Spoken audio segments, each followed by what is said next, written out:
hard light, softer light, softest light. So how do you achieve that soft, beautiful, cinematic light? Today we'll walk through 2 setups to achieve this look.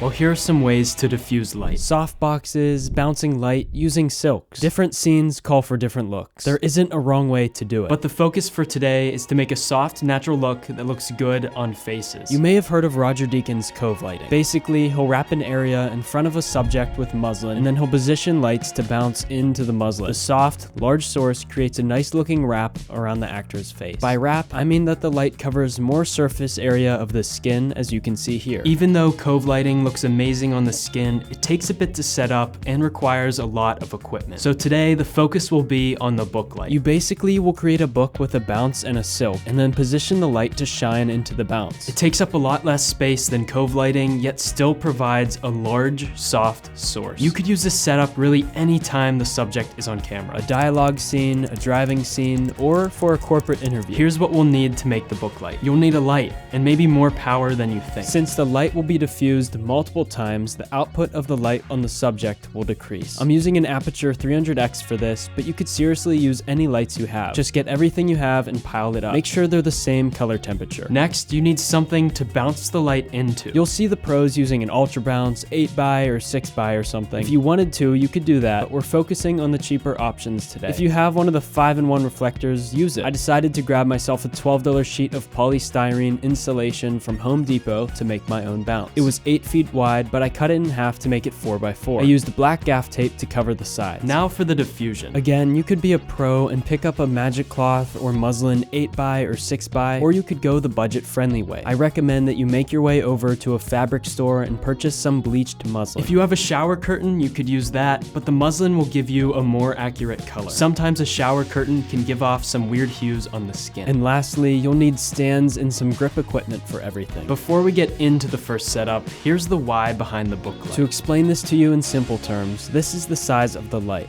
This is the size after bouncing on the bounce board, and this is the size after the light finds its way through the final layer of diffusion. Not only does the source of light become larger, it becomes softer. It's hard light just coming from the 300x, but once the bounce board is added, it becomes softer. Now after it bounces off of the bounce board and goes through the muslin, you can see how much larger and softer it becomes. The bounce and the diffusion will create about a 45-degree angle. The softer the source, the more flattering the light will be on the face. In this first setup, the subject is sitting on the couch. I'll begin by finding my framing for the shot. Now, the decision has to be made where to put the book light. In order to motivate light coming from the right side of the frame near the windows, I'll build the book light to the right of the subject. Before taking the time to rig everything, I usually make a visual map in my head of what the setup will look like. The diffusion is placed on an angle in front of the subject. It's being held up by clamps on a 16mm pipe from Home Depot. This is just a general location and can be adjusted later. I'll add the bounce board on another C-stand at a 45-degree angle from the diffusion. You could use a duckbill clamp, but that will set you back $80, kind of defeating the purpose of making this budget-friendly. Make sure to combine the gap between the diffusion and the bounce board to prevent spill in the background of the shot. The light is placed at an angle shining into the bounce board. The light will look more flattering on the subject's face if you raise the light higher than the subject and shine it down. Now that the book light is in position, it's time to lock in the levels. Let's start by addressing the window. The shot will look more appealing and cinematic, you could say, if there isn't an area that is overexposed. Right now, the window is overexposed. We could use ND in front of the lens to expose for the window, and then add a lot of light to make the subject exposed correctly. But I decided to go another route for 2 options. Number 1, I don't have enough powerful lights to match the sun, especially when using a book light decreases the output. Number 2, I want to hold the ambience in the room that the sun is giving through the window. We need to bring down the level of the window. You could use a net fabric or a roll of ND, but those will set you back over $100. I recently came across a hack to use window mesh from Chengdi. I thought it would be great to recommend. I'll link his video on this topic in the description below. Outside, I gaff taped the mesh to cover up the portion of the window that was in the shot. Now that the window can be correctly exposed, I adjusted the intensity of the light to get the highlights on the subject's face to around 55 IRE. Here were my camera settings. My ISO at 400, shutter at 180 degrees, aperture at 2.8, and I had 2 stops of ND in front of the lens. Here's the final shot of the first setup.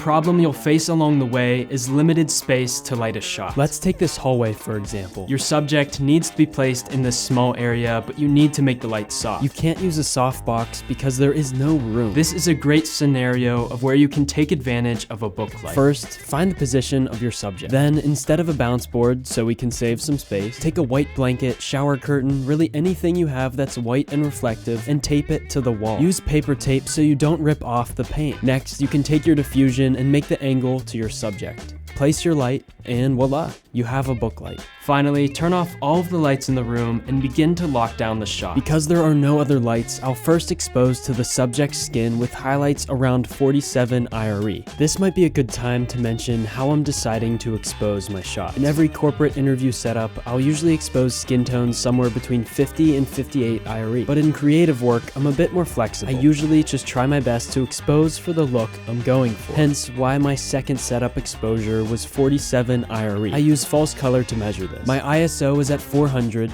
shutter at 180 degrees, and aperture at 2.8. To add a bit of pop in the background, I took an Aperture MC and placed it behind the door. The color was set to blue and the saturation was at 10%. Here's the final shot.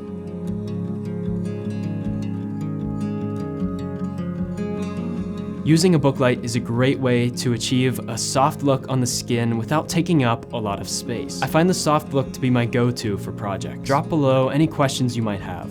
Thanks for stopping by for another video. See ya, friends.